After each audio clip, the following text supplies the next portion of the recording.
അർജുൻ കല്യാടും ലേബി സജീന്ദ്രനുമുണ്ട്. ആദ്യം അർജുനിലേക്ക്. അർജുൻ, ഇപ്പോൾ നാട് കഴിഞ്ഞ ദിവസം തന്നെ വിധി വരുന്നതിന് മുമ്പ് പ്രാർത്ഥനയിലായിരുന്നു. ഇപ്പോൾ വിധി വരുമ്പോൾ 14 പേർ കുറ്റക്കാരാണ്, പക്ഷേ 10 പേരെ വെറുതെ വിടുകയും ചെയ്തിരിക്കുന്നു. എങ്ങനെയാണ് ആ നാട്ടിൽ പ്രതികരണങ്ങൾ വരുന്നത്?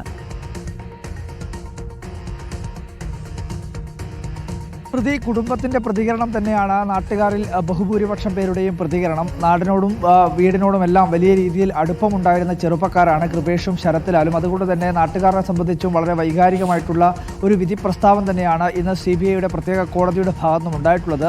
14 പേരെ കുറ്റക്കാരാണെന്ന് കോടതി വിധിച്ചുവെങ്കിൽ കൂടിയും 10 പേരെ ഈ വെറുതെ വിട്ടതിൽ ഏറെക്കുറെ നാട്ടുകാർക്ക് എല്ലാവർക്കും ഒരു എതിരഭിപ്രായമാണുള്ളത്. എല്ലാവരുടെയും ഈ ഗൂഢാലോചനയുടെ ഭാഗമായി പങ്കാളിയായിട്ടുള്ള എല്ലാവരെയും ഈ കേസിൻ്റെ ഭാഗമായി നിയമത്തിൻ്റെ മുന്നിൽ കൊണ്ടുവരണം എന്നുള്ളത് തന്നെയാണ് പ്രതികരണമായിട്ടുള്ളത്. ഏറ്റവും പ്രധാനമായി ഇന്നിപ്പോൾ ഈ രക്തസാക്ഷി സ്തൂപത്തിൽ ഉൾപ്പെടെ വൈകാരികമായിട്ടുള്ള നിമിഷങ്ങളാണ് കണ്ടത്.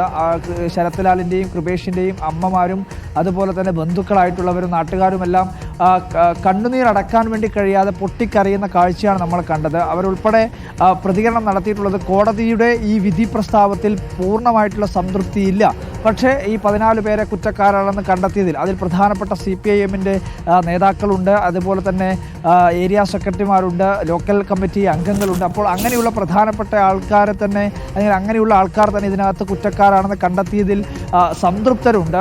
അവരാരും തന്നെ ഈ നിയമത്തിൻ്റെ നൂലാമാലകളിൽ രക്ഷപ്പെടുന്ന അല്ലെങ്കിൽ പഴുതുകൾ ഉപയോഗിച്ച് രക്ഷപ്പെടുന്ന ഒരു സാഹചര്യം ഉണ്ടായില്ല എന്നുള്ള വെറുതെ വിട്ട 10 പേരിലും കുറ്റക്കാരുണ്ട് എന്നുള്ള പക്ഷമാണ് കൂടുതൽ പ്രതികരണങ്ങളായി വന്നിരിക്കുന്നത്. അങ്ങനെയാണ്. ലേബി സജീന്ദ്രനിലേക്ക് കൂടി. ലേബി, ഇപ്പോൾ കോൺഗ്രസ് നേതാക്കളുടെ പ്രതികരണം വരുന്നു. കേരളത്തിലെ സാധാരണ ജനങ്ങളുടെ നികുതി പണമെടുത്ത് ഈ കേസിൽ അപ്പീൽ പോകുന്നു. CBI അന്വേഷണത്തിനെതിരെ സുപ്രീം കോടതി വരെ പോകുന്ന സർക്കാർ നിലപാടിനെ അതിരൂക്ഷമായി വിമർശിക്കുന്നുണ്ട്. എന്താണ് കോൺഗ്രസ് മുന്നിൽ കാണുന്നത്? തീർച്ചയായും ഇതിൽ കോൺഗ്രസ് പൂർണ്ണമായും തൃപ്തരല്ല. പ്രതിപക്ഷ നേതാവിന്റെ പ്രതികരണവും മറ്റു നേതാക്കളുടെ പ്രതികരണവുമെല്ലാം അതുതന്നെയാണ് സൂചിപ്പിക്കുന്നത്. ഈ വിധി പ്രസ്താവം വന്ന ഉടൻ തന്നെ എറണാകുളം MP ഹൈബീഡനും അതുപോലെ തന്നെ എറണാകുളം DCC പ്രസിഡന്റുമൊക്കെ ഈ കോടതി വളപ്പിലേക്ക് എത്തിയിരുന്നു. അവരുടെ പ്രതികരണവും സമാനമായ രീതിയിൽ തന്നെയായിരുന്നു. സ്മൃതി ഓർക്കേണ്ടത് അതിനൊപ്പം തന്നെ ചേർത്ത് വായിക്കാവുന്നതാണ് കൃപേഷിന്റെ അച്ഛന്റെ പ്രതികരണവും.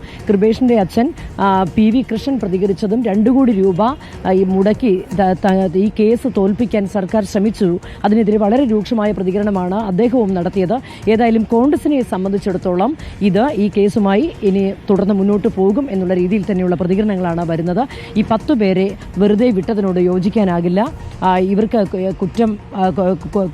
കുറ്റവിമുക്തരാക്കിയത് അംഗീകരിക്കാനാകില്ല. ഇവർക്ക് പൂർണ്ണമായ നീതി ഈ മാതാപിതാക്കൾക്ക് വാങ്ങി നൽകും വരെ ഈ കേസുമായി മുന്നോട്ട് പോകും. അപ്പീലുമായി മുന്നോട്ട് പോകുന്ന കാര്യം അഭിഭാഷകനുമായി ആലോചിച്ച് തീരുമാനിക്കും എന്നുള്ള പ്രതികരണമാണ് കോൺഗ്രസ് നേതാക്കളുടെ ഭാഗത്ത് നിന്ന് ഇപ്പോൾ വന്നിരിക്കുന്നത്. സമാനമായ രീതിയിൽ തന്നെയാണ് കുടുംബാംഗങ്ങളും. കൃപേഷിന്റെ അച്ഛനും അതുപോലെ തന്നെ ശരത്ലാലിന്റെ അച്ഛൻ, ഇരുവരുടെയും സഹോദരിമാർ എല്ലാവരും കോടതിയിൽ ഈ വിധി പ്രസ്താവം കേൾക്കാനുണ്ടായിരുന്നു. അവരും ഒരേ രീതിയിൽ തന്നെയാണ് പ്രതികരിച്ചത്. പ്രസ്ഥാനത്തോട് ആലോചിച്ച്, ഒപ്പം നാട്ടിലുള്ള അവർ ആലോചിക്കേണ്ടവരുമായി ആലോചിച്ച്, കോൺഗ്രസ് നേതാക്കളുമായി ആലോചിച്ച് ഇതുമായി മുന്നോട്ട് പോകും. ഏതറ്റം വരെയും ഇതുമായി ബന്ധപ്പെട്ട് മുന്നോട്ട് പോകും എന്നുള്ള വൈകാരികമായ പ്രതികരണം തന്നെയാണ് കുടുംബാംഗങ്ങളുടെ ഭാഗത്തു നിന്നും വന്നത്. സ്മൃതി.